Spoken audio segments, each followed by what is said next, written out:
자, 식사 다 하셨죠? 네. 자, 5페이지 이제 정비법인데, 올해 정비법은 개정이 됐기 때문에 어렵게 나오지는 않을 거야. 틀리려고 하는 거 만약에 한 2개 나왔다. 4개는 제가 충분히 건질 수 있을 것 같거든요. 그러니까 용어 정리하고, 사업 절차 좀 보고, 시행자, 시행 방식만 구분해도 특이한 거 매도 청구라든지 재건축 동의요건 좀 해두면 4개는 맞출 수 있어요. 그러니까 버리면 안 돼. 자, 일단 맨 앞에 도시 정비 사업에서 얘는 특이한 게 제일 먼저 해야 될 일이 기본 계획이 먼저 나오거든요. 구역 먼저 지정하진 않아. 여기. 제일 먼저 하는 게 기본 방향부터 잡아서 여기 예정구역이라는 게 있어요. 밑줄 하나 쳐주세요. 예정구역이라고 하나 있을 거야. 거기 정비 기본 계획에서 이 예정구역 범위 정해놓으면 정비계획 수립 시기가 도래가 됐을 때 이제 정비계획 짜러 가는 거야. 작년까지는 이게 누가 짜냐 했는데 지금은 그냥 표현을 이방권자가 한다 뭐 이렇게 바꿨거든요. 이방권자가 누구냐는 나중에 외우면 되니까 일단 정비 사업에 관한 기본 방향인데 우리가 도시가 그러면 특광, 특시, 군인데 어디는 지금 현재 도시라고 하기가 좀 애매해서 정리할 게 없어요. 그래서 기본 방향까지는 안 잡는다. 그래서 현재는 뭐만 하고 있어요? 특광, 시장이 기본 계획 수립하면 정비 계획을 위반할 때 예정 구역별로 범위가 확정이 되면 이방권자가 짠대요. 그래서 제일 먼저 수립권자 형광펜 하나씩 해놓으세요. 거의 특광, 시장인데 군수 없다라는 거 체크하시고 정비계획 이방권자 체크하시고 그 다음에 여기 지정권자라고 그랬는데 이 위반하는 사람이 누구냐? 그러면 정비계획은 구체적 계획이죠. 가장 잘하는 사람이 도시 관하는 사람이니까 도시는 어디지? 시, 군이잖아. 그럼 이제 이 사람이 이제 정비구역을 지정한 사람인데 특별시장 밑에 누구 있죠? 혹시? 구청장. 광역시장 밑에도. 그리고 광역시에는 군수도 있죠. 그럼 구청장 등이라고 그래요, 걔네들을. 그럼 구청장하고 군수 있죠. 여기 구청장 등 있죠. 얘는 직접 지정을 못하기 때문에 지정해달라고 특광에게 뭐 하는 거야? 요청하는 거예요. 그래서 지정권자가 누구냐 그러면 특광, 시장, 군수예요. 근데 구청장 등은 지정을 못하니까 지정해달라고 특광한테 지정 신청하는 거예요. 그래서 이 사람은 이제 정비계획 위반한 사람이 정비구역 지정을 직접 하거나 구청장 등이 특광에 요청해서 지정하겠다 이런 뜻이에요. 근데 지정할 때 정비계획 위에다가 지구 다니기 이렇게 써놓으세요. 정비계획이 뭐 포함되어 있어요? 지구 다니기 포함되어 있어요. 그래서 정비계획을 구체적인 계획인데 그거를 지구단위 포함해서 정비구역을 지정했기 때문에 효과가 지구단위 구역 지정과 계획까지 결정고시로 본다는 특례가 나오는 이유가 어느 계획에 들어있어서 그래? 정비계획에 지구단위에 들어있어서 그래. 그럼 이제 기본계획부터 볼게요. 방향 잡는데 매년 잡아야 돼요? 장기적으로 잡아야 돼? 장기적으로. 그래서 10년 단위로 작성하되 5년마다 아까 타동성 타는 게 4개 있었는데 도시군 기본계획, 도시군 관리계획, 정비 기본계획. 이따 리모델링 기본계획 할 때 또 나옵니다. 그리고 일반 시장은 급수가 낮기 때문에 도지사한테 뭐더라? 승인. 그래서 특광, 시장이 작성하면 여기는 국장이 보고만 받거나 기준만 제시하기 때문에 국장이 뭘 지정한다거나 승인하는 규정이 없어요. 그래서 그 일요일 날 보통 우리 교회 가면 뭐 보고 드리세 하죠. 보고 드리세 하잖아. 성당 오늘 성당 못 갔지. 교회도 못 가고 공부하느라고. 끝나고 나서 가세요. 보고 드리세. 국장한테 뭐 하는 거야? 보고하는 거야. 근데 창피해요? 나 창피하지 마. 괜찮아. 그래서 의무적 수립이라는 거는 도시마다 수립을 해야 되는데 인구가 조금 작은 시를 50만 미만의 시라고 그래서 거기는 도지사가 짜라라고 하지 않는 이상 안 짤 수도 있다. 그리고 공법에서 기준 나오면 항상 어느 분 나와야 돼? 국장. 그래서 여기서 예정구역을 서울시에 뭐 120군데를 만들어 놨다. 그 예정구역별로 정비계획 수립 시기를 1년 뒤, 2년 뒤, 3년 뒤에 정해 놓을 테니까 그거 내용에 대해서 와서 보라고 공람하는데 제가 아까 공람기간 나오면 다 며칠이라고 그랬죠? 공람 그러면 다 14일 이상 공람기간 준다고 그랬는데 30일짜리가 2개 있다고 그랬잖아요. 그게 무슨 계획하고? 정비계획. 공법 공부하다 보면 정비계획 공람기간 30일하고 관리처분 계획 있어요. 관리처분 계획. 이 2가지만 30일 이상 공람기간 주고 이 2개 아니면 전부 다 뭐 찍으면 되는 거예요? 14일 찍으면 돼요. 체크 하나 해드릴게요. 그 정비계획 그 가운데 정비계획 보시면 주민 설명회하고 공람한다고 돼 있죠. 그 공람 앞에다가 30일 하나 쳐놓으면 되겠다. 30일 하나 써놓고 관리처분 계획이라고 오른쪽에 가면은 그 하나 둘 셋 검은 색깔 들어오는 거 중에 네 번째 박스에 관리처분 계획 작성되는 거 보이죠? 거기에다가 30일 이상 공람 써야 돼.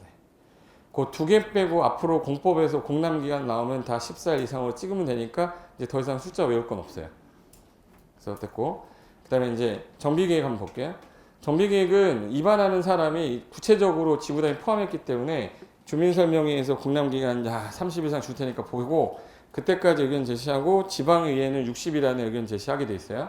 근데 여기서 특광, 특특, 시장, 군수가 지정권자인데 거기 구청장 등은 지정을 못해요. 구청장하고 군수는 지정 못하니까 특광에게 지정해달라고 뭐 하는 거예요? 요청. 그래서 그 사람이 이제 지정권자가 정비구역을 지정할 때 도시계획위원회 심의 거친 후에 구역 지정이 되면 지구단위계획 구역과 계획까지 결정고시로 본다. 근데 거기 지구단위계획 구역이 거꾸로 여기 지구단위계획 구역을 지정할 때 여기다가 정비계획을 넣은 거예요. 정비계획을 넣었어. 그러면 지구단위계획 구역 지정되면 무슨 구역이 지정된 거나 마찬가지다. 정비구역. 에다가 정비계획까지 결정고시로 본다. 해서 거꾸로 양쪽 다 된다는 뜻이에요. 그래서 화살표가 양쪽으로 다 돼 있죠. 정비구역도 지구단위구역을 볼 수 있고 지구단위계획 구역도 정비 볼 수 있다는데 시험장 가면 뭐 정비구역은 지구단위구역을 볼 수 있으나 지구단위계획 구역은 정비구역 못 본다 이런 표현은 튄 거다 이렇게 하시면 돼요. 그리고 이제 정비계획 수립 시기가 정해져 있는데 1년이 지날 때까지 안 하면 위반 제한할 수 있는 제한 제도는 하나 있는데 뭐 잘 나오진 않습니다. 중요한 거는 이제 음영 들어간 박스예요. 이 음영 들어간 박스에 여기 보실까? 아까 시시계획이라는 표현 뭘로 바꾼다고 그랬지 이거? 시시계획이라는 표현이 뭘로? 사업 시행계획. 인가 받은 다음에 몇 평 갈래라고 물어보는 걸 아까 무슨 신청이라고 했죠? 그러니까 요거는 이제 분양 신청이 있어야 돼요. 그러니까 땅을 적게 받는 몇 평을 작성한 게 아니라 너 몇 평이 원하는 평수가 몇 평일 라고 물어본 다음에 요거 120일이라는 단어 현관편에 넣으세요. 이거 작년에 60일이었었는데 개정된 것만 제가 체크하는 겁니다. 그럼 120일 안에 통지서 보내면 이 통지한 날이 기산일이 되는 거예요. 요 기산일 요 날부터 30일에서 60일 사이에 분양 신청하세요.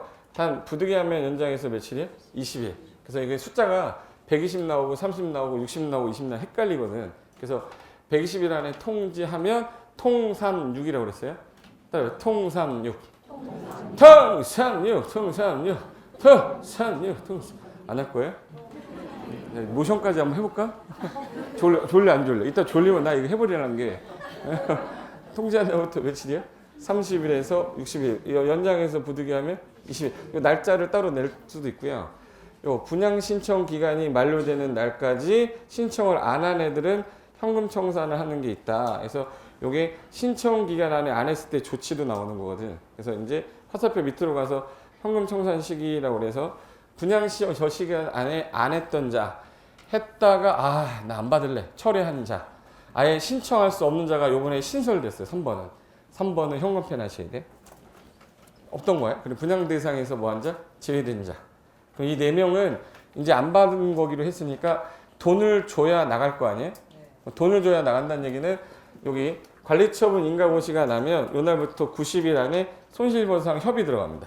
작년에는 현금으로 청산하라 그랬거든요. 그게 아니라 이제 손실보상 협의로 바뀌었어요. 그래서 별표된 거예요. 표현 바뀐 거예요. 작년에 공부했던 분은 뭐가 달라졌다 느낌이 올 수도 있고요. 뭐 해나 안 하나 똑같아. 괜찮아. 일단은 하나가 늘었어요. 신청할 수 없는 자는 지금 현재 포함이 됐고 요 관리처분 인가고시 다음 날부터 며칠? 여기 다음 날부터 며칠이요? 현금 청산한다 이거예요. 보상 협의. 언제 청산한다고요? 관리처분 인가고시 다음 날부터 뭐예요? 90일. 언제 한다고요? 다음 날부터 90일 기대하라고. 언제 한다고요? 다음 날부터 90일. 또 못 알아들었네. 예. 언제 한다고요? 다음 날부터 90일인데 이거 다음 날 뺄 거야 이거. 다음 날 빼면 안 돼요. 다음 날부터 90일입니다. 그럼 그날 손실보상 협의 들어가면 되고 얘네는 이제 청산하면 되고 그럼 이제 신청한 사람들 대상으로 설계를 하겠다는 거예요. 그럼 A는 24평형 가고 B는 32평형 가라를 하나하나 짜야 되는데 환지는 위치, 지목, 면적, 토지, 수리, 이용사항 다 따졌는데 얘는 건물이 기존에 있던 건물을 철거한 상태에서 다시 짓는 거 아닙니까? 그럼 얘 위치는 필요 없지. 그 땅이니까.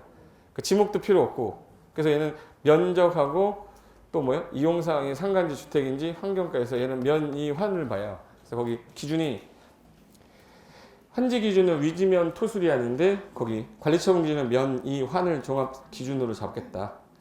그리고 나서 요날 관리처분 계획 작성해서 자 인가고시가 떨어졌다. 그럼 이제 사업 이대로 해도 괜찮다. 이제 곧 뭐란 얘기예요? 시작. 시작이란 말은 형광펜 철거에다가 네, 철거. 철거한다는 얘기는 이제 그 집에서 살고 있으면 죽을 수 있다는 얘기죠. 그래서 이제부터는 사용수익 정지 때리는 거예요. 그럼 사용수익이 정지되는 시기는 해가지고 시험 문제 관리처분 인가고시로 나올 거예요. 다음 중 정비사업상 토지 등 소유자, 토지 소유자, 지상권자, 전세권자, 설정권자 등이 사용수익을 정지하게 되는 시기는 그럼 언제?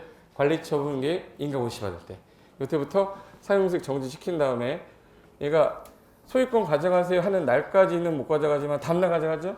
그럼 이제 날짜가 인가고시 받은 날부터 언제까지네? 이전고시까지. 그래서 요거 형광펜으로 요 날짜만 이렇게 표시해 보세요. 사용수익 정지되는 시기를 단노문제로 내면 관리처분 인가고시가 있을 날부터 소유권 고시 있는 날까지인데 다음 날까지 이렇게 고실 거예요. 거기 화살표 어디까지 가는지 알죠 지금? 그리고 이제 사용수익 정지가 되면 어떤 문제가 발생하냐면 자 이제 예를 들어서 여기 재개발 구역인데 여기 이렇게 해서 A가 살고 있었고요. B가 살고 있었는데 B가 소유자 A가 임차인이었어요.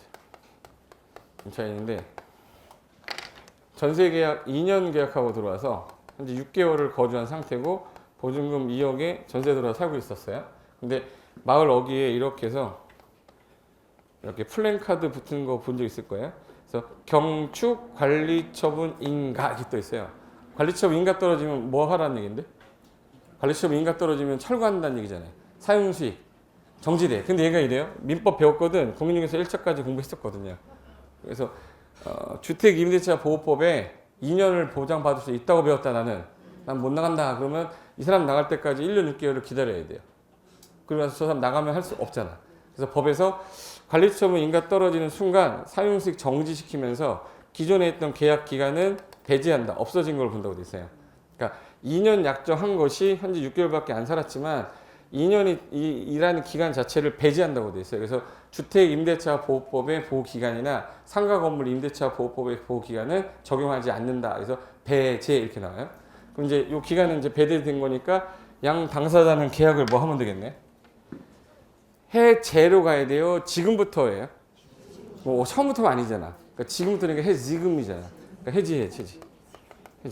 그럼 해지라는 건 양다사자가 이제부터 해지하는데 그럼 이제 B가 계약을 해지하고 이제 가고 A도 계약 해지된 거죠. A가 나갈 것 같아요? 안 나갈 것 같아요? 안 나가. 뭐를 못 받았는데? 보증금이 얼마 들어 있었어요? 2억이 들어있는데 얘가 2억을 줘야 되는데 얘가 안 줘버리면 얘가 안 나갈 거 아니에요. 그럼 사업하는 누가 불편해지는데? 그래서 이제 시행자가 야 불편하지 않으려면 야 너 시행자 찾아가. 시행자한테 가서 금전을 원래 B가 줬어야 되는 걸 얘한테 금전 반환 청구해라. 그래서 금전 반환 청구권 행사해요. 그럼 얘가 돈 주면 2억 받고 나갔겠죠. 그럼 얘가 사업을 다 했습니다. 나중에 원래 누가 줄 건데? 소유자 B가 줄 거를 얘가 대신 줬으니까 구상하면 되죠. 이 구가 뭐냐면 이게 동그랄 구자거든. 그래서 구상 위에서 때리면서 내놔 자식아 이게 뭐예요? 구상권이에요. 내놔. 그럼 얘가 줘야 되는데 안 준다 그러면 얘가 지급받을 아파트 있을 거 아니에요? 그거 압류하면 됩니다. 압류하면 저당권 성질이 있기 때문에 압류해서 임의경매에 넣어버리고 돈 빼고 잔돈 나오면 주면 돼. 이걸 이제 임차권자 권리조정이라고 그래요. 그래서 사용수익이 뭐 되는 바람에 생긴 거죠? 정지되는 바람에 임차인은 누구한테 가서? 소유자한테 가서 계약을 뭐 하고요? 해지. 그럼 보증금 주세요라고 할 거 아니에요? 안 줬어. 그럼 누구 찾아가서? 금전반환 청구 가능하죠? 그럼 얘는 금전반환 청구 해줬잖아. 누구한테 가서? 소유자. 뭐 하면 돼? 구상. 불응하면 뭐 하면 돼? 압류. 압류는 저당권 성질이 있다. 이게 사용수익의 효과 중에 하나예요. 그래서 그거까지 하나 보시면 되고. 그럼 이제 순서가 사업 시행 계획이 먼저고, 그 다음에 분양 신청, 그 다음에 관리처분계 인가고시잖아요. 이게 순서를 뭐 외우라고 하진 않겠지만, 옛날에 랜드삼이라는 회사가 제가 만든 거거든요. 이거 왜 랜드삼이 된 줄 아세요? 제가 이제 그때 공인중개사 그 강의하는 사람 중에 젊은 사람이 이제 EBS 갔는데 저랑 좀 젊으신 분이 몇 분 있었어요. 다 나이가 좀 있으셨는데 그때 2006년인가? 2005년인가 그때 만났는데 그냥 우리가 회사 만들어서 우리가 한번 해보자. 어차피 교육하는 거는 우리가 열심히 하면 되는 거니까. 그래서 그때 제가 이름을 질 때 나는 이제 토지 관심이 많아서 땅 산다라고 써놨거든요. 그래서 땅삼을 썼더니 되게 없어 보이더라고요. 그래서 땅삼하고 랜드삼으로 바꿨어요. 그래서 주식회사 랜드삼으로 이제 법인 만들었는데 왜 삼을 넣냐면 그때 민법 선생하고 공법 선생 저하고 이제 결혼 선생 3명이 있었어요. 그래서 민법에 지금 민법 강의 하고 계신 분 있고 결혼하신 분은 딴 데 가 계시고 공법은 이제 저 혼자 남았는데 그때 3명이서 으쌰으쌰 한다고 이제 거기쯤에 모여가지고 이제 민법 선생이 좀 약간 저 그때는 제가 이 몸의 반이었었다고 생각하시면 돼요. 진짜 괜찮으셨어요. 진짜 괜찮았었는데 민법 선생이 뚱뚱했거든. 그래서 앉아가지고 밥을 먹는데 3명이 앉아가지고 그래서 이제 민계공 3인방이라고 해서 처음 회사를 만든 거거든. 근데 이분하고 저하고 이제 고기를 굽고 있는데 고기가 구우면 빨간 색깔일 때 먹는 게 아니죠. 이게 빨간 색깔이 없어져야 먹는 게 맞는 거잖아. 근데 이 사람은 빨간 색깔이 지금 현재 딱 노는 순간 뒤집는 순간 입으로 들어가요. 그러니까 우리는 굽다가 먹고 또 완샷 하자는 거예요. 완샷하고 한 병을 먹을 때까지 고기 한 점을 먹었어요. 혼자 다 처먹으니까 얼마나 그만 좀 먹으라고 했는데 4인분을 혼자 다 먹은 거야. 다 먹어서 이제 그만 좀 먹고 우리 술도 안주에 먹자 해서 우리 여기 김치에다만 먹었거든요. 둘이서. 그래서 고기 딱 넣고 고기 익으면 먹자. 소고기니까 그냥 먹어도 된대. 근데 그건 둘째 치고 좀 어느 정도 적당히 해야 될 거 아니야. 놓자마자 먹는 게 어딨냐. 뭐 샤브샤브도 아니고. 그래서 이제 우리가 뭐라고 하니까 이미 눈은 또 취했어요. 이미 뭐 많이 먹어서 취했지. 혼자서 완샷하고 우리는 반샷하니까. 갑자기 야이씨 내가 4인분 뭐 관시하는 거야 그러더라고. 4인분 먹었다고 관시하냐고 그러고. 4인분 관시하냐고. 뭐라고요? 4인분 관시. 4인분 관시. 4인분 관시가 뭐야? 사업시행계. 인가 신청 받으면 부당 신청 받고 관리처분계 인가 오신다면 시작하는 거야. 이거 외워두셔야 돼. 4인분 관시예요. 유일하게 시험에서 나오면 이 순서 저기 순서 저기 사업시행계 있죠. 사업시행계획 작성해서 뭐 받고 인가 받으면 무슨 신청 받고 분양신청 이거 끝나야 무슨 계획 짜서 관리처분계획 떨어지는 순간 시작이야. 시작이라는 건 철거죠. 철거니까 사용수익이 뭐 되겠네? 정지. 사용수익 정지되니까 임차권자 권리 조정이 나온 거다 이렇게 해야 돼. 그러니까 순서 유일하게 그 검은 색깔만 나온다고요. 관리처분을 앞으로 당기고 분양신청을 앞으로 당기고 이런 문제 나왔었어요. 말 이해된 거죠? 예. 됐고 마지막에 자 공사 완료가 딱 돼서 소유권 가져가세요라고 이전고시 한 날 가져가는 게 아니라 무슨 날에? 다음 날 소유권 확정, 청산금 확정된다. 단 얘는 14일에 하는 게 아니라 지체 없이 분양 등기합니다. 그럼 이 등기할 때까지 다른 등기하면 안 되죠. 그래서 이게 소유권 확정되고 청산 확정되는데 얘도 마찬가지로 소멸시효 몇 년이에요? 소멸시효 나오면 공법은 더 5년이에요. 소멸시효 몇 년? 5년. 그래서 여기 이전고시 다음 날 확정이 됐다. 그까지가 이제 순서인데 그 밑에 있는 시행자 박스 있죠. 기본소로 아마 제가 쓸 때 기본소에다가 3페이지 정도 써놨거든요. 그걸 줄인 건데 그 표 하나만 외우면 제가 볼 때 한 문제 일단 맞을 거야. 이게 시행자하고 무슨 방식 나눴어요? 시행 방식. 일단 사업이 3가지이기 때문에 사업이 3가지.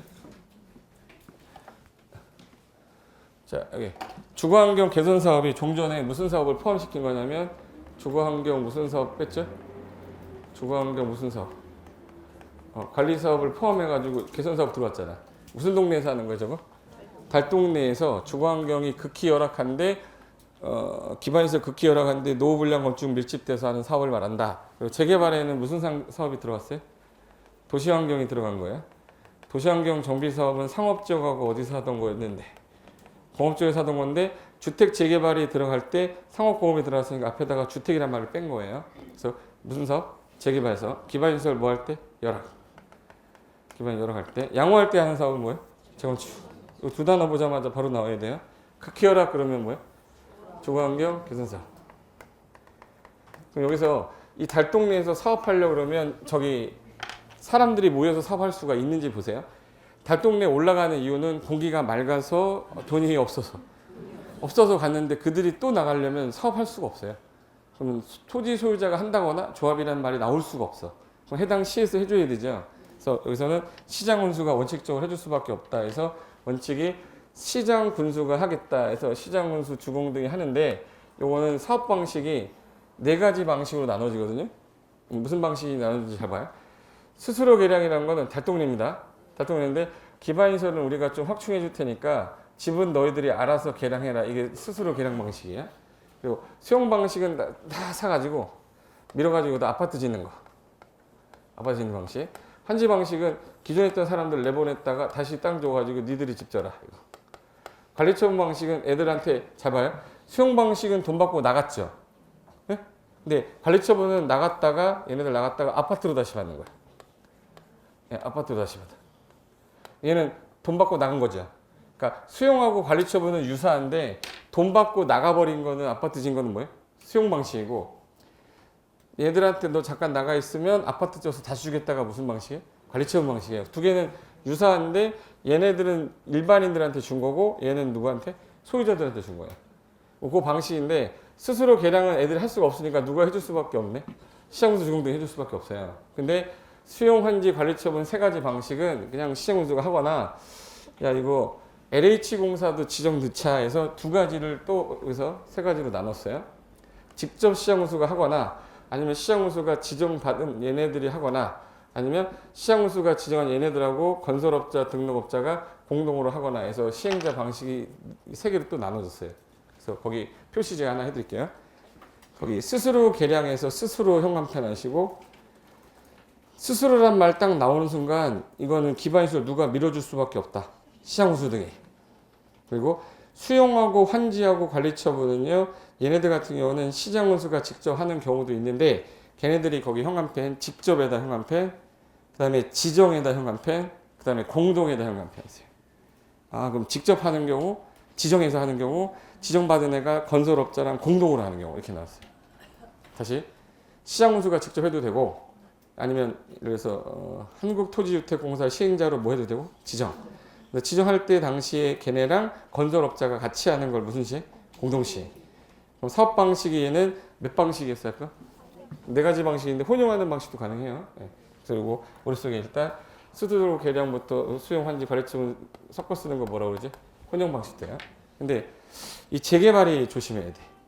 재개발은 아까 도시환경에 상업공업 쪽이 들어왔죠. 상가 혼자 가진 사람도 있죠. 자, 재개발이라는 게 두 종류로 갈게요.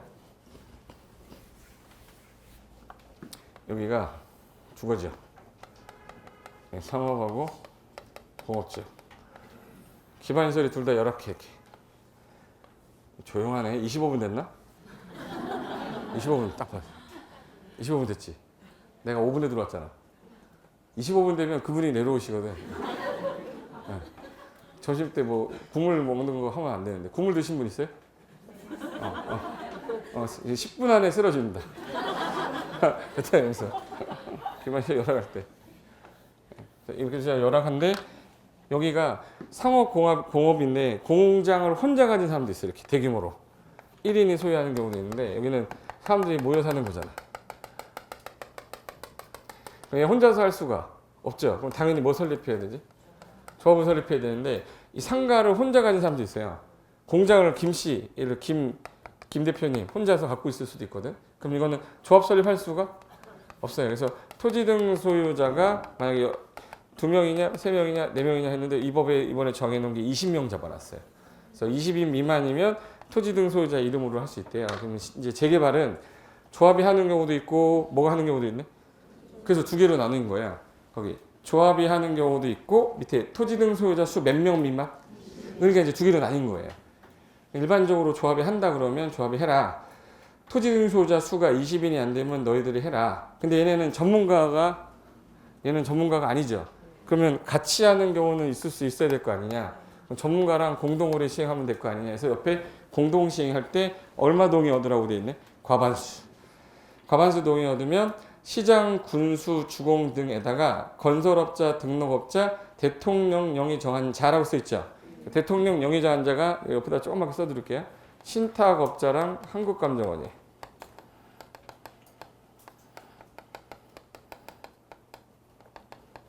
이게 얼마 전에 시행령 나올 때 신탁업자와 한국감정을 말한다 이렇게 돼 있어요. 그래서 이제 잘 봐요. 조합이 하는 게 원칙인데 과반수 동의 얻으면 시장원수 주공에다가 건등 신한 같이 할 수 있대. 건등 신한. 신한은행이 아니에요. 네. 신탁업자야. 네. 그리고 하나 더. 토지 등 소유자가 지금 현재 몇 명 미만이라면 이 단서가 20인이 처음 붙은 거예요. 20인 미만 현관표 해야지. 20 미만이면 토지 등 소유자 단독도 되고 과반수 얻으면 시장원수 주공에다가 건등 신한 이렇게 된 거예요. 건등 신한. 신탁업자 한국감정원이 대통령 영의조한자예요. 그리고 이제 조합. 자 이제 조합이 재건축은 당연히 조합이 해야죠. 아파트가 예를 들어서 300세대인데 101호 혼자서 못 하잖아요. 뭐 설립을 해야 되는데 조합. 전문가가 아니니까 과반수 동의 얻으면 시장원수 주공 등에다가 건등인데 뭐가 없네? 신한이 없죠.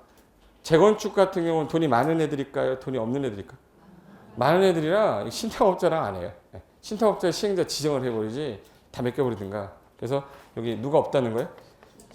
신탁회사랑 한국감정원이 없으니까 얘랑을 이제 바꿔서 낼 거라고.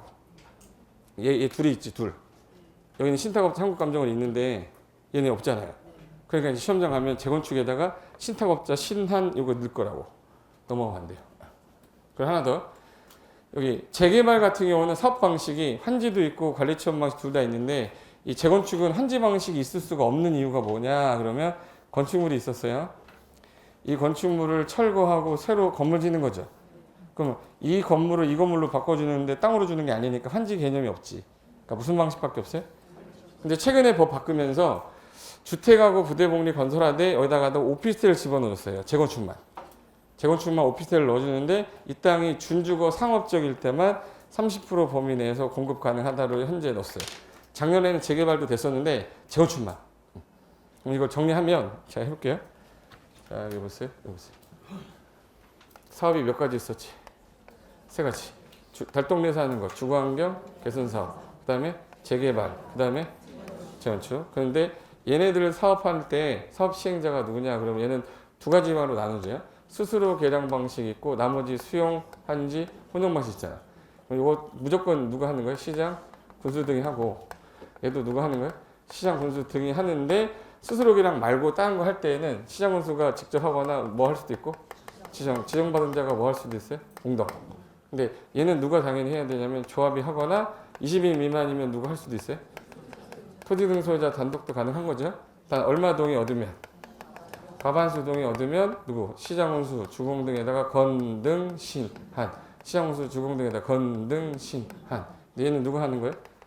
조합이 하는 건데 과반수 동의 얻으면 누구랑? 시장원수 주공에다가 건등 신한 들어가면 안 돼. 이게 차이점인 거예요. 이게. 잘못했습니다. 그러니까 일단은 여기 신탁업자 한국감정원이 대통령 영의조한자 얘기가 있는데 재건축에는 없어요. 그리고 사업 방식이 스스로 계량, 수용, 환지, 그리고 관리처분 방식 다 있는데 얘는 관리처분하고 환지 다 있어요. 근데 얘는 무슨 방식밖에? 관리처분하고 환지 방식이 없어요. 추가로 오피스텔 공급이 가능한데 어느 땅에서? 준주거나 상업적에서는 오피스텔을 공급할 수 있다. 그래서 이게 세 가지 차이점이라 이거 비교하는 문제 반드시 하나 나올 거니까 기억한다 그 표.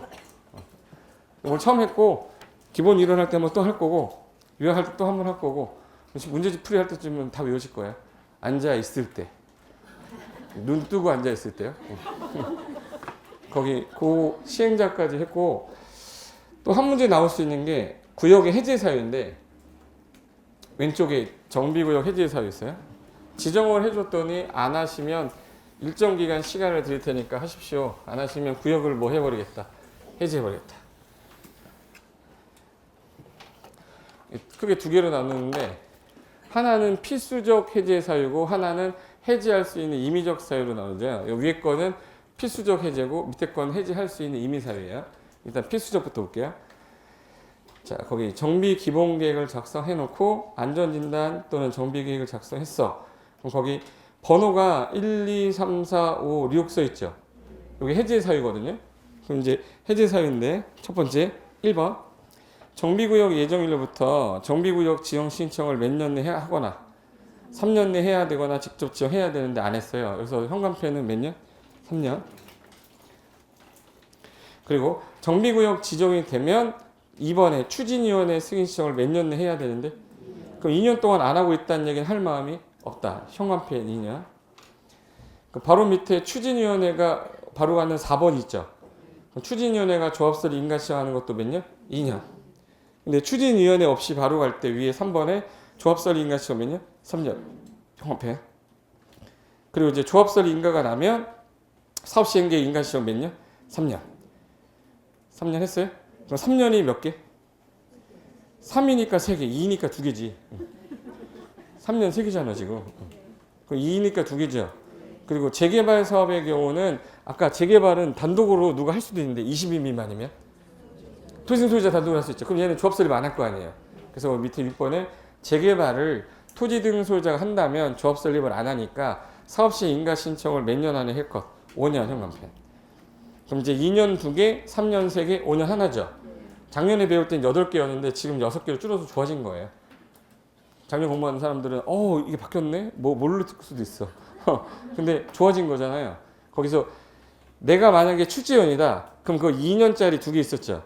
걔를 3년으로 뭐 하나를 바꾸든지 3년짜리를 2년으로 바꾸든지 둘 중에 하나겠지. 그러니까 해볼게요. 여기 이거 3년짜리 몇 개? 3개. 2년짜리 2개. 그러면 2년짜리 요거만 정확하게 외우고 나머지는 3년 하면 되잖아. 그래서 앞으로 추진위원회라는 단어는 무조건 2년 써 있어요. 따라봐. 추진위원회. 앞으로 추진위원회가 아니라 추진위원회야. 추진 뭐야? 위원회. 추적한 년 2년 그러잖아. 추진위원회. 추진위원회 나오면 몇 년이야? 몰라. 나도 뭐 헛소리 났어. 추진위원회 몇 년이야? 2년. 그럼 추진위원회 아니면 다 몇 년 찍으면 돼요? 3년. 토지 등 소유자 단독으로 할 거 요거 몇 년? 그럼 결론은 문제 풀다가 추진위원회가 안 보이는데 2년이 써 있으면 그게 답인 거고. 제 말 이해됐어요? 추진위원회가 써 있는데 3년이 보이면 걔가 답인 거예요. 저는 이제 답 찍는 방법을 말씀드린 거예요. 그러니까 다음은 정비구역을 반드시 해지해야 되는 사유에 대한 설명이다. 뭐 틀린 것은 뭐 맞는 것은 이렇게 나올 건데 틀린 거 찾아라 했는데 추진위원회가 안 보이는데 2년이 써 있으면 그럼 몇 년이 써 있어야 되는 게 맞는 건데 그럼 2년 써 있으면 잘못된 거잖아요. 추진위원회가 나올 때만 2년이 써 있어야 되는데 그러니까 추진위원회가 안 보이는데 3년이 보면 틀렸다. 추진위원회인데 3년 써 있으면 틀린 거겠지. 그러니까 답을 찍을 때는 그렇게 찍는 거라고요. 그리고 그 밑에 보시면 구청장 등은 해지해달라고 요청할 수도 있고 신청할 수도 있는데 그 중간에 여기 특광시장이 해제할 수 있는 해제 사유라고 되어 있죠. 옆에다 임의 사유 이렇게 쓰실래요?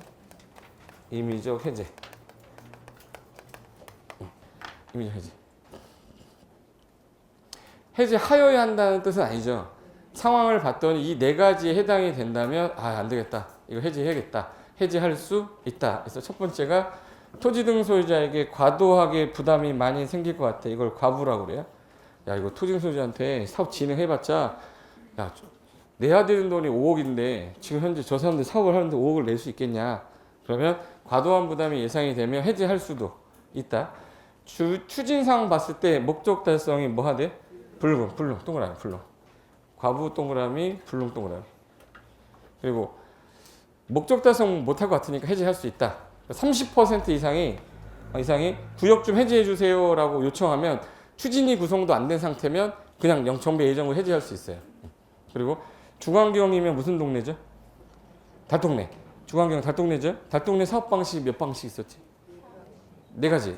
스스로 계량, 수용, 환지, 혼용 관리 처분 있었어요. 그러면 정비구역 지정고시가 됐는데 몇 년 지났는데도 안 했네? 동그라미. 10년이면은 스스로 계량 방식을 안 하고 있다는 얘기예요. 그리고 나서 추진상으로 봐야 목적 달성이 안 될 것 같다고 인정되는 경우로 토지 등 소유자 얼마가 3분의 2. 정비구 해지 동의하면 해지할 수 있다. 자 그러면 1, 2, 3, 4 중에서 틀리게 할 만한 거 몇 번이겠네? 그쵸 4번이지. 1, 2, 3 갖고 틀리게 하기는 쉽지 않을 거예요. 그럼 결론은 이제 4번을 잘 틀리게 할 거니까 달동네 보통 그 뭐지? 30세 이상의 과부 있죠? 과부가 임신할 수 있어? 임신 불가능해? 에? 과부가 어떻게 임신을 해? 과부인데 옆집 아저씨 뭐 30세 이상 과부는 임신 가능해? 불가능해? 불가능하면 달동네 가는 거야. 달동네 가서 빌어요. 빌어. 10년 이상 빌어야 돼. 10년 이상 빌면 살이 3분의 2 이상 쏙 빠지면 가능하게요. 가능하죠. 예. 그래서 이거 외워야 돼. 몇 살 이상? 30세 이상 뭐? 과부는, 임신, 불능. 어디 동네 가서 10년 이상 빌어. 살이 쪽 빠져. 몇 분의 2가 빠지면. 사모님 그럼 가능하대요. 그래서 여기 30% 세제 동의했거나 과도한 부담 예상하거나 목적 달성이 뭐 불가능. 달동는데 10년이 지나고 3분의 2 해지 동의하면 해지할 수 있다. 그래서 여기서 딴 거 갖고 하나 틀리게 하는 거 집어넣으면 틀렸다 알 정도면 돼요. 이 된 거죠? 거기 일단 틀리게 할 만한 건 달동네니까 앞으로 주광경 하면 무슨 동네 떠요? 뭐 따라볼까요? 시부야 달바 해봐요. 시부야 달바 둥근 다리 섬리 거리면 한 번만 해주고라니까 나 혼자 쪽팔리게 해봐. 시부야 달바 둥근 다리 섬리 거리면 요거 세 가지 조건이에요. 달동네 10년 3분의 해지 동의야. 이거마저 틀리면 할 말이 없어요. 그리고 오른쪽 가시면 이게 해제가 되면 점선으로 바뀌었죠. 이게 아까 7선이었는데 점선으로 바뀌었잖아요. 지정되기 이전의 지역으로 다시 환원된 것으로 본다. 지정된 것으로 본다. 됐고, 그 다음에 오른쪽에 있는 그 그림은 그냥 번호만 제가 써놓은 건데 거기 진한 동그라미 1, 2, 3이 있을 거예요. 진한 동그라미 1번에 거기 극히 열악해 보이십니까? 기바이설? 거기 봉팔동 같은데 달동네 봉팔동 같은 동네인데 주광경 개선 사업을 주로 진행했던 지역이고, 오른쪽에 재개발은 저기 미아리 기름은 주택을 재개발하던 지역이고, 종로는 상가를 재개발하던 지역이고, 구로 같은 경우는 공장을 재개발하던 지역이잖아요. 그 세 가지가 뭉쳐서 무슨 사업으로 들어갔어요? 재개발 사업으로 들어갔어요. 그래서 도시환경하고 주택지가 합쳐져서 재개발로 갔기 때문에 얘는 주상공이 다 나와요. 그래서 임시상가란 말이 나오면 재개발이 튀어나와야 돼요. 상가란 말이 나오는 순간 재개발이자 이제. 상가란 말은 재개발밖에 안 나와요. 그럼 재개발이니까 건축물을 대상으로 한다 그러면 지정개발자 정비사업비 20% 예치하기라 뭐 이거 나오면 다 재개발입니다. 진한 3번 잠실 강남 보이시죠? 거기 양호라고 되어 있는데 일단은 무너질지 안 무너질지 확인 떠야 되니까 안전진단이란 말은 어디서만 나오고? 재건축. 시공자 선정을 조합설 인가우리 하고 나중에 소형주택 의무적으로 지어라도 재건축에서 주로 나오고, 그리고 얘는 수용이 안 돼요. 그러면 재건축 조합 설립할 때 동의 안 하면 얘는 수용이 안 되니까 무슨 청구 나와야죠? 매도 청구 나와요. 천지지변 시에만 가능하지 일반적으로 수용이 안 된다. 그리고 토지 등 소유자가 재건축은 건물하고 부속 토지 같이 갖고 있어야 돼요. 둘 중에 하나 갖고 있어야 돼요. 재건축은 건물하고 지분을 같이 가져야 되잖아요. 그러니까 토지 소유자, 건축물 소유자, 지상권자라고 안 하고 건축물 및 그 부속 토지 소유자라고 하기 때문에 지상권자가 나올 일이 없다. 토지 소유자가 없으니까 환지 방식이 나올 일도 없죠. 됐고, 그럼 이제 요거 하나 볼까?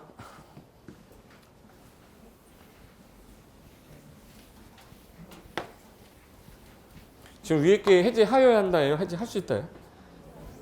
그러니까 일정 기간 안 하면 반드시 해제하겠다 이 뜻이에요. 일정 기간에서 대부분이 몇 년? 3년. 추진위원회 관련된 거. 그리고 토지 등 소유자가 혼자 할 때 사업 시행 인가시점 몇 년? 5년. 안 하면 반드시 해제하여야 한다고. 해제할 수 있는 사유 몇 세? 30세. 뭐요? 과도한 부담. 불능하면 어느 동네? 주거환경에서 몇 년 지나고? 3분의 2가 해제 동의하면 해제할 수 있다. 할 수 있다고 하여한다잖아요. 여기 지문을 하나를 여기다 갖다 놓고 집어넣을 거란 말이에요. 해제할 수 있는 사유 아닌 거 찾으라고 하면 2년, 3년이 답일 거예요. 제 말 이해된 거죠? 네. 됐어요. 뒤로 하나 넘겨보십시오. 자, 이제 건축법인데, 건축법은 양은 많은데 막상 외우면 또 할만해요, 얘가. 양이 되게 많긴 한데 막상 또 하다 보면 그렇게 많은 것 같지도 않아요. 거기 일단은 음영 들어간 부분 있죠. 음영 들어간 부분이 아까 제가 잠깐 설명드렸던 계약이라고 써 있는 거. 여기 크게 계약이라고 써 있는 거 있죠. 이거를 제가 확대한 거예요. 이 절차에다 살 붙이다 보니까 커진 거예요. 그래서 거기 계약 앞에 건축주가 1번에 설계자랑 2번에 시공자랑 그리고 3번에 누구랑? 감리자랑 일단 각각 계약을 하고 나서 오른쪽에 뭐를 했어요? 설계 도면을 갖고 뭘 받으셔야 돼? 허가. 그럼 허가를 받든가 경미한 경우 8가지 해당되면 밑에 뭐라고 돼 있어요? 신고. 신고를 하거나 또는 공용 건축물일 때는 뭐 받으시고 협의. 그럼 협의 건축물은 나중에 허가도 안 받고 신고도 안 하고 사용 승인도 안 받아요. 그래서 밑에 허가받지 않는다, 사용 승인도 받지 않는다 써 있죠? 예.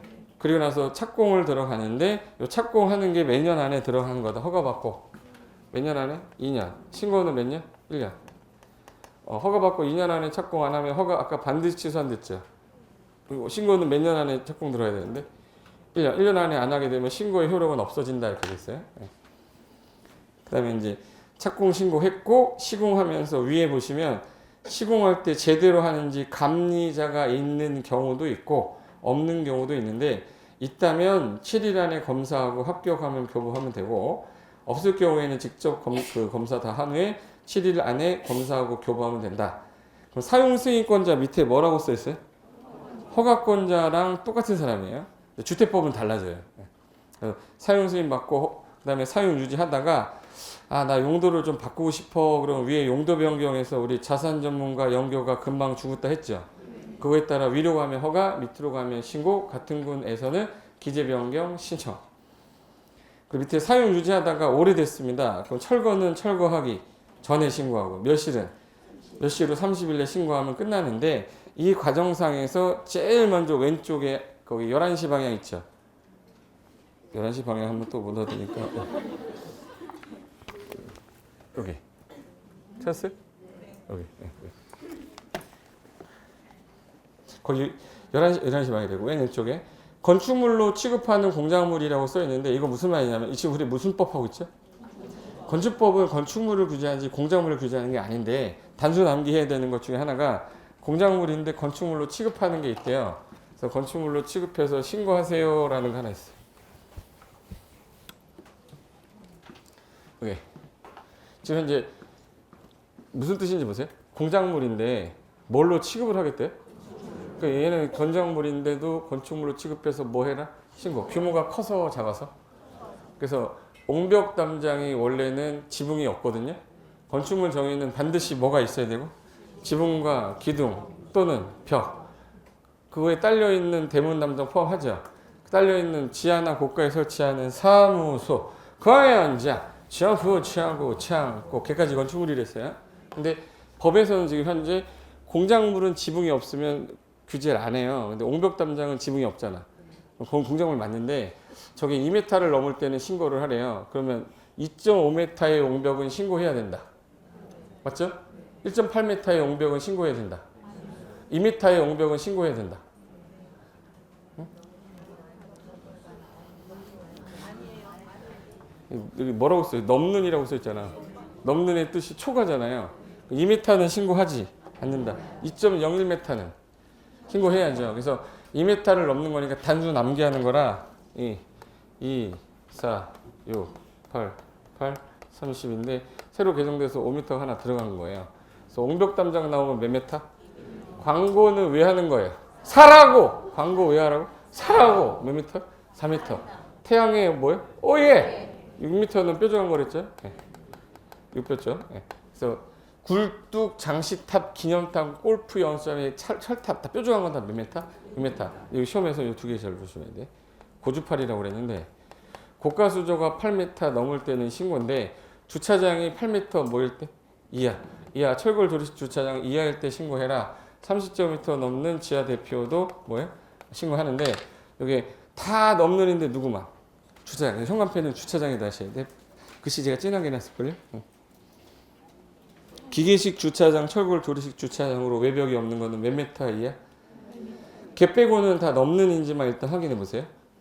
다 넘을 때 신고하는 건 맞죠? 그래서 옹담 2 광고 나오면 4m 태양에 어예 굴뚝 장에서 기념탑 뾰족한 거는 몇 메타? 6m 골프 연습장 철탑도 6m 그리고 고가수는 8m 넘을 때인데 지하 대표는 바닥 면적 합계가 30m를 넘으면 신고하세요. 단순 암기하고 만약에 외웠으면 풀고 못 외우면 못 푸는 거예요.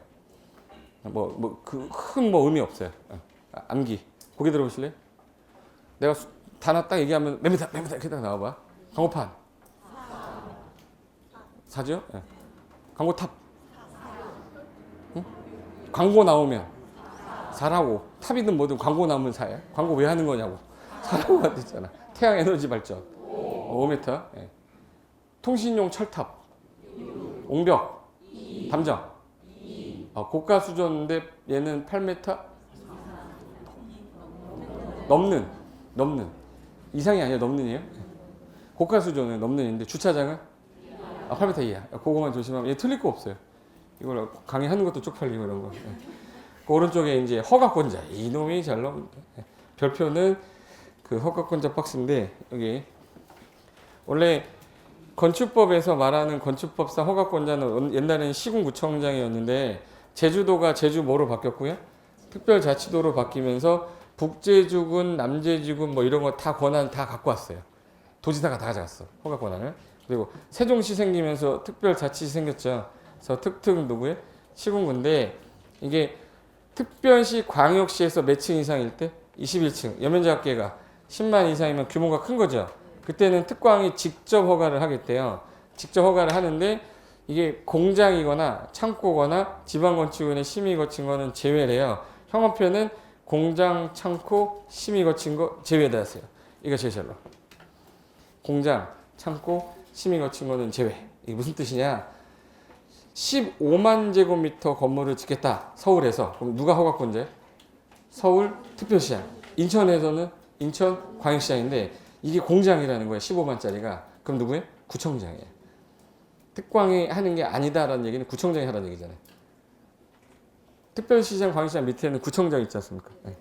그러니까 이제 결론은 그냥 특특 신고 원칙 예외 특광인데 21층 이상이거나 연면적합계 10만 이상 큰 건물일 때는 특광이 직접 하겠다. 근데 공장, 창고, 심의 거친 것들은 경미한 거로 봐서 구청장은 네가 해 이거예요. 여기 허가 권한자 중에 없는 사람을 찾아라가 단독 문제로 나왔거든요. 허가 권한자 없는 사람은 당연히 누구 아니면 누구예요? 국장하고 도지사가 없어요. 근데 국장은 당연히 없지. 민원사무 처리를 안 하니까.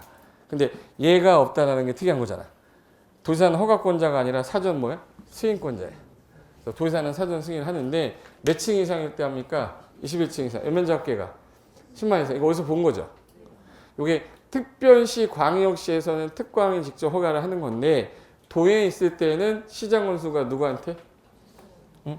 누구한테? 도지사한테 사전에 뭐를 받고 승인을 받고 허가를 해라 이런 뜻이에요. 그래서 여기 도지사는 절대 허가권자가 아니라는 거예요. 오른손 잠깐만 들어오실래? 해보세요. 나는 절대로 도지사를 허가권자로 하지 않는다.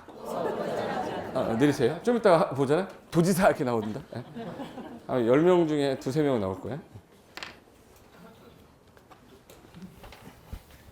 지금 허가권자에 없는 사람 누구예요? 그럼 누구하고 누구예요? 국장하고 도지사. 국장은 당연히 민원사무 처리가 아니기 때문에 안 나오는데 도지사는 허가권자가 아니라 사전 승인권자. 몇 층 이상일 때? 연면적합계가 10만 이상인데 공장, 창고, 심의 거친 건 빼는 건 똑같아요.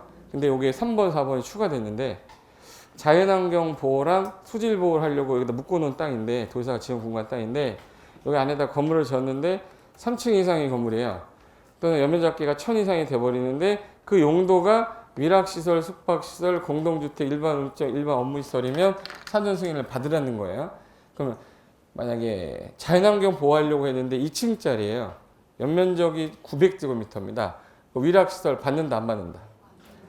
안 받죠. 몇 층 이상도 안 됐고 연면적 1000 이상도 안 됐잖아. 그러면 이게 2개 중에 하나가 충족이 된 상태의 이 5개 중에 하나여야 사전 승인 받으라는 뜻이에요. 근데 밑에 거는 주거환경하고 교육환경에 침해 우려 있다고 인정이 된 지역으로 도지사가 지은 공간 지역인데 이 건물이 뭐면 위락하고 숙박이면 무조건 받으라는 거예요. 1층짜리는 받아라. 2층짜리도. 그러니까 위락 숙박이면 받으라는 얘기예요. 결론은 3번하고 4번 중에 어디가 더 센 거네? 4번이 센 거야. 주거환경, 교육환경, 침해 우려 있는 위락 숙박은 무조건 사전 승인 받으라는 뜻이고 자연환경 수질 보호일 때는 위락이 몇 층 이상이거나 연면적이 1000 이상 이거 둘 중에 하나 해당이 돼야 된다 이런 뜻이거든요. 그러니까 몇 번이 더 세기 때문에 그래서 이거 주교 위수 이걸 외워버려야 돼. 주교 위수 주거환경 교육환경에 침해 우려 있다고 인정되는 위락 숙박 시설에 해당되면 사전 승인을 받아라. 동시에 허가를 거부할 수 있는 기속 재량 행위인데 서울특별시, 노원구, 상계동, 예, 경기도, 의정부시, 의정부시에 무슨 동 뭐 아무거나 불러올래? 네? 아련동? 밀락동? 밀락동. 자, 지금 현재 16층짜리 건물 질 겁니다. 16층짜리. 자, A가 16층짜리 건물 짓는데 허가권자 누구예요?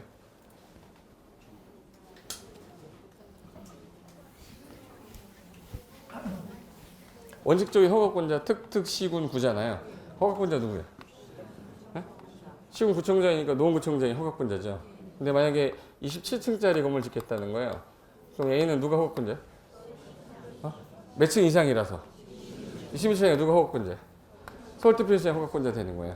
이게 된 거죠? 네. 근데 경기도 의정부시 밀락동에서 16층짜리를 B가 짓겠다. 얘 허가권자 누구예요? 밀락 동사무소장 가만 안 놔둘 거야. 네. 네. 누구예요? 의정부 시장이죠. 의정부 시장이죠. 네. 근데 만약에 27층짜리를 짓겠다. 그럼 이때는 허가권자가 누구예요? 의정부 시장이라고. 경기도지사 가만 안 놔둔댔잖아요. 이 사람이 의정부 시장이 경기도지사한테 뭐 신청하면 승인이 떨어지면 이 사람이 허가하는 거예요. 그러니까 절대 허가권자가 아니라는 거지. 근데 나중에 하면 27층이니까 경기도시에 가겠다 이렇게 하면 안 된다고. 도지사는 절대 허가권자가 아니라 사전 승인권자다. 그 말 뜻이에요. 됐고. 그러면 이제 도지사가 사전 승인하는 거는 21층 이상, 연면적합계 10만 이상. 그래서 여기 옆에다 써놨네. 절대 허가권자 X라고 되어 있잖아. 절대가 영어로 뭐야? 네버! 네버. 절대 네버.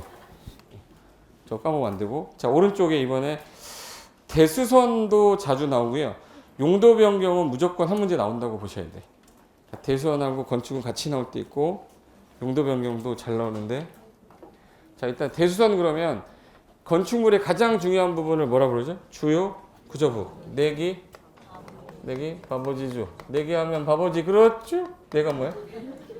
내력벽, 기둥, 바닥, 보, 지붕틀, 주계단인데 쟤네들을 건드리면 큰 수선이죠.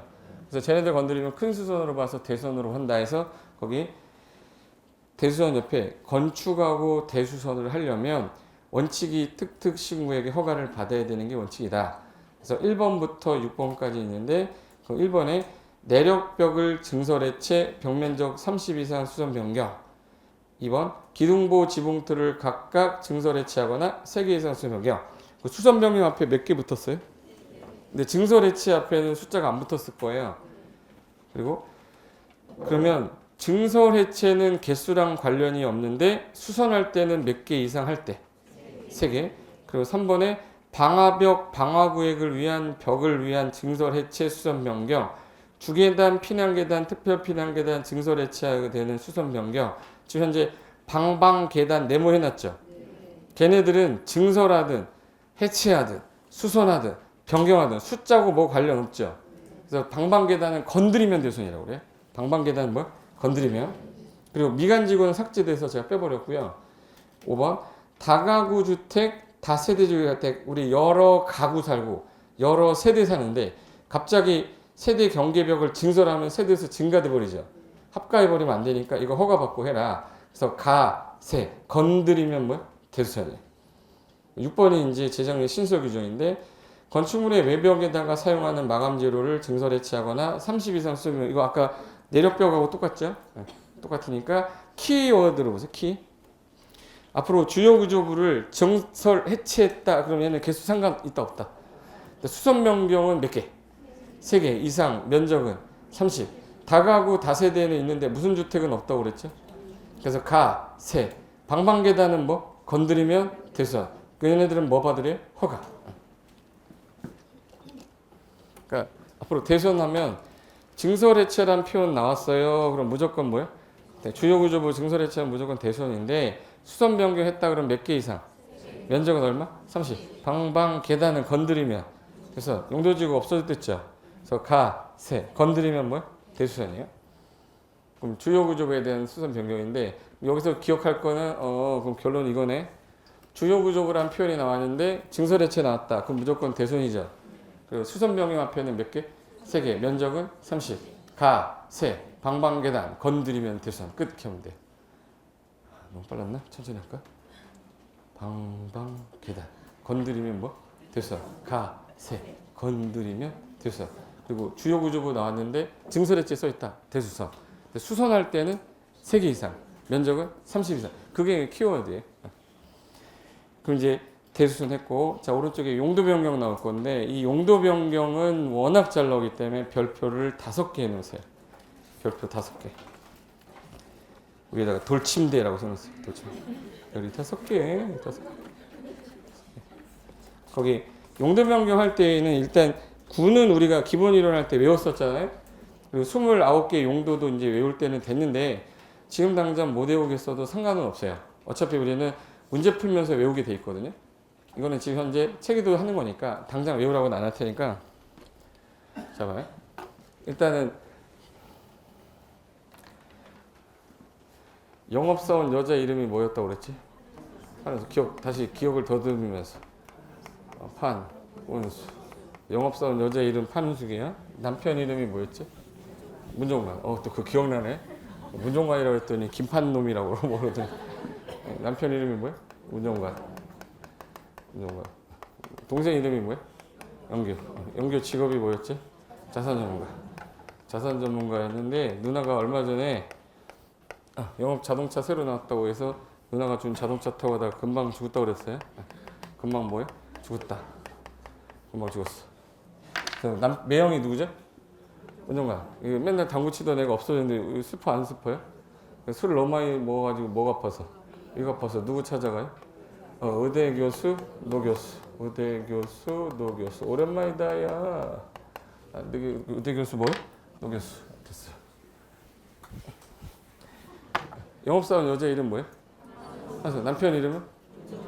동생 이름이? 영교 직업이? 자산 전문가. 누나 차 타고 다 금방 죽었댔죠. 그래서 문종관이 뭐가 아파서? 누구 찾아가요? 의대 교수, 노 교수. 일단 영업사원 여자의 동생 이름이 뭐예요? 영교 직업이 뭐예요? 자산 전문가. 그래서 자산 전문가 누가? 영교가 금방 죽었다. 근주 그. 일단 여기 영업사원 여자의 이름 뭐였어요? 판은수. 남편 이름이? 운종관. 뭐가 아파서요?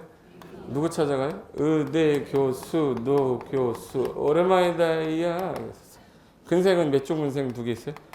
1종 근린생활시설이랑 2종 근린생활시설 2개 있고, 주거 업무시설군이니까 주거는 단독주택하고 공동주택하고 업무에다가 교정, 군사시설 있어요. 제일 약한 게 동식물 관련시설. 그리고 전기통신은 방송통신하고 발전시설. 산업 등이 들어온 거 7개 모아놨으니까 외우지 말라고 그랬어요. 그리고 자동차 관련 시설. 위로 가면 뭐 받으시고? 밑으로 가면 같은 권한에서는 규제 변경. 저 맨 위에 있는 게 규제가 제일 센 거고 2번째, 3번째 순서로 9등까지 매겼는데 얘가 약한 건데 센 거로 가면 허가. 센 건데 약한 거로 가면 같은 군에서는 기재사항만 뭐야? 변경. 단 근린생활시설끼리는 변경은 기재 변경 시하지 않는다. 여기까지가 시험 문제예요. 근데 맨 앞에 거는 잘 안 내요. 다 맞힐까봐. 가운데 거 같거든. 노란 색깔 갖고. 그래서 여기 맨 앞에 자산 전문 연교 군주구 순서는 공인중개사 학원 개들도 외우고 있어요. 발로 차면 자산 전문가 군주구 자산 전문 연구 뭐야? 군주구 순서는 외우고 계셔야 돼. 그 안에 있는 게 시험이 잘 나와요. 용도 29개. 그 중에서 3, 4, 5 있죠. 여지껏 제일 많이 나왔던 게 3, 4, 5번입니다. 네모 진하게 돼 있는 거. 그래서 영업사원 이름 뭐였지? 판은수. 거의 다중생활시설 포함해서. 그리고 남편 이름이 뭐예요? 문종관위. 어디 가요? 의대 교수, 노 교수. 야, 밑에 1종, 2종 근생. 주거 업무에는 단독, 공동, 업무, 교정, 군사. 제일 약한 게 동식물 뭐라고 그랬죠? 관련시설.